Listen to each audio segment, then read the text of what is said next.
విదేశీ కంపెనీకి కాంట్రాక్ట్ ఇచ్చి ఫాల్కాన్ కంపెనీని తెర మీదకి తీసుకొచ్చి వాళ్ళతో ఒప్పందం చేసుకొని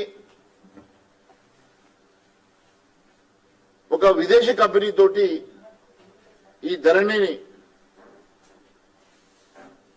పోటీని తీసుకొచ్చినటువంటి ఆ ప్రభుత్వం చేసినటువంటి అతిపెద్ద కుంభకోణాన్ని ఈ ప్రభుత్వం 115 రోజులు గడుస్తున్నా ఇప్పటి వరకు ఆ కుంభకోణాన్ని వెలికి తీయకపోవడం వెనుక కారణాలు ఏందని చెప్పి నేను ప్రశ్నిస్తున్నా. మిత్రులారా, కేంద్ర ప్రభుత్వం రూరల్ డెవలప్మెంట్ డిపార్ట్మెంట్ లో ల్యాండ్ అండ్ అడ్మినిస్ట్రేషన్ శాఖ కింద ఈ 83 కోట్ల రూపాయలు ఇచ్చి ఈ రాష్ట్రంలో ఉన్నటువంటి అసైన్ భూములు, ప్రభుత్వ భూములు, ఎండోమెంట్ భూములు, వక్ఫ్ బోర్డు భూములు, ఇంకా ఈ రాష్ట్రంలో ఉన్నటువంటి ప్రొహిబిటెడ్ భూములన్నింటినీ కూడా సమగ్ర సర్వే చేసి, ప్రైవేటు భూములను కూడా సమగ్ర సర్వే చేసి ఇవన్నీ కూడా డిజిటలైజ్ చేయాలని చెప్పేసి కేంద్ర ప్రభుత్వం 83 కోట్ల రూపాయలు ఇస్తే కనీసం సర్వే కాదు కదా, ఆ డబ్బుల్ని మిస్అప్రోప్రియేట్ చేసి ఇప్పటి వరకు కూడా సర్వే చేయనటువంటి ఆ రాష్ట్ర ప్రభుత్వం 24 లక్షల ఎకరాల అసైన్ భూమి తెలంగాణ రాష్ట్రం వచ్చినప్పుడు, కానీ ఇప్పుడు మిగిలింది కేవలం 6 లక్షల ఎకరాలు మాత్రమే.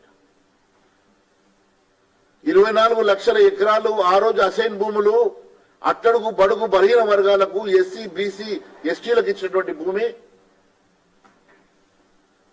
మరి ఈ రోజు అన్యాక్రాంతం అయితే 24 లక్షల ఎకరాల అసైన్ భూమి అన్యాక్రాంతం అయితే దాంట్లో కేవలం 5-6 లక్షలు మాత్రమే మిగిలితే ఆ భూములు ఎటు దారి మరినాయి, ఎవరి ఖాతాలకు వెళ్ళినాయి, ఎవరు దాన్ని పట్టా చేసుకున్నారు, ఎవరు అమ్ముకున్నారు అనే సమగ్ర సర్వే ఇప్పటి వరకు జరగలే.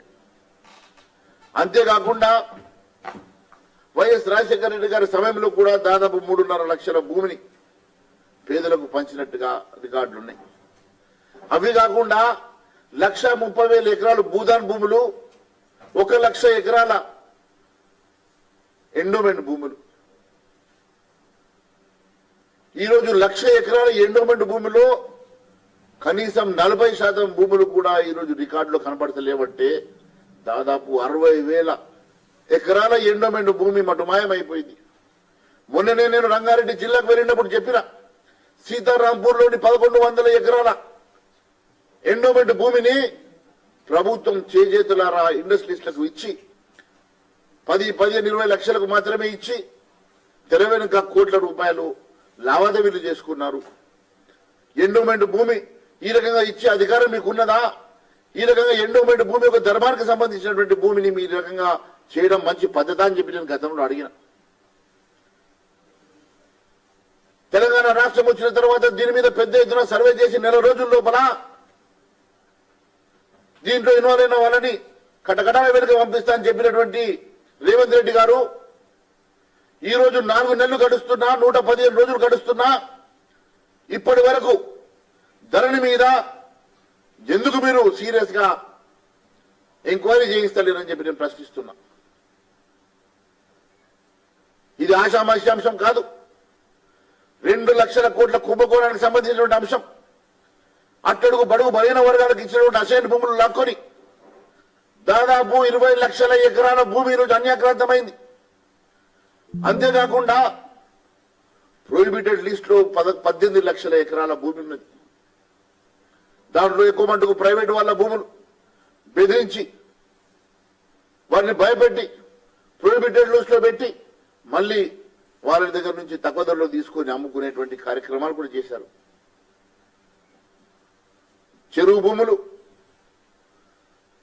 చెరువు పక్కన ఉన్నటువంటి ఎఫ్టీఎల్ భూములు, అసైన్ భూములు, ఎండోమెంట్ భూములు, వక్ఫ్ బోర్డు భూములు, ప్రొహిబిటెడ్ భూములు, రకరకాలుగా భూములు ఈరోజు కొన్ని లక్షల ఎకరాల భూమి అన్యాక్రాంతమైపోతే దాని మీద సీరియస్ గా ఒక ఎంక్వైరీ చేయాలన్న చిత్తశుద్ధి లేనటువంటి వ్యక్తులు ఏదో ఒక అంశాన్ని తెర మీదకి తీసుకొచ్చే ప్రయత్నం చేస్తా ఉన్నారు.